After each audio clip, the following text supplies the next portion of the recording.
অবশেষে প্রতীক্ষার অবসান ঘটিয়ে বাংলাদেশে এসে পৌঁছালেন হামজা চৌধুরী। ইংলিশ ফুটবলে নিজেকে প্রমাণ করে ঘরের ছেলে ঘরে ফিরেছে। তবে হামজার এবারের ঘরে ফেরা একটু ভিন্ন। এবার যে তিনি বাংলাদেশ জাতীয় ফুটবল দলের জার্সি গায়ে জড়িয়ে খেলবেন। হবিগঞ্জ তথা সমগ্র বাংলাদেশে চলছে উৎসবের আমেজ। সিলেটে নেমেই ছাদখোলা গাড়িতে ভক্তদের ভালোবাসায় সিক্ত হলেন হামজা চৌধুরী।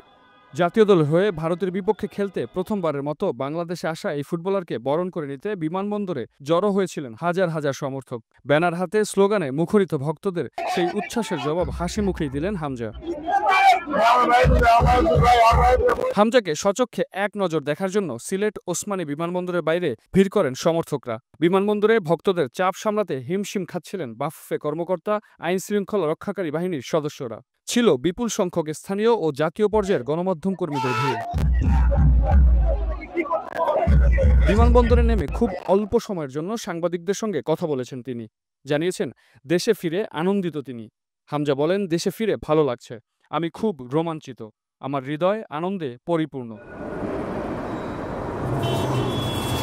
তিনি বলেন, কোচ কাবরেরার সঙ্গে কথা হয়েছে আমার। ভারতের বিপক্ষে ইনশাআল্লাহ আমরা জিতব। বাংলাদেশকে নিয়ে কোচ কাবরেরার সঙ্গে বড় স্বপ্ন আছে আমার। ইনশাআল্লাহ আমরা উন্নতি করব। হামজা আগেও বাংলাদেশে এসেছেন, তবে এবারের আসাটা স্পেশাল। প্রথমবারের মতো বাংলাদেশ ফুটবল দলের খেলোয়াড় হয়ে দেশে এসেছেন তিনি। স্মরণীয় এ সফরে তার সঙ্গী হয়েছেন মা, স্ত্রী ও সন্তানেরা। ভারতের বিপক্ষে এশিয়ান কাপ বাছাইয়ের তৃতীয় রাউন্ডের ম্যাচ খেলতে ২০ মার্চ দলের সাথে শিলংয়ের উদ্দেশ্যে উড়াল দেবেন তিনি। আগামী ২৫ মার্চ সেই ম্যাচে অভিষেকের অপেক্ষায় এই ফুটবলার।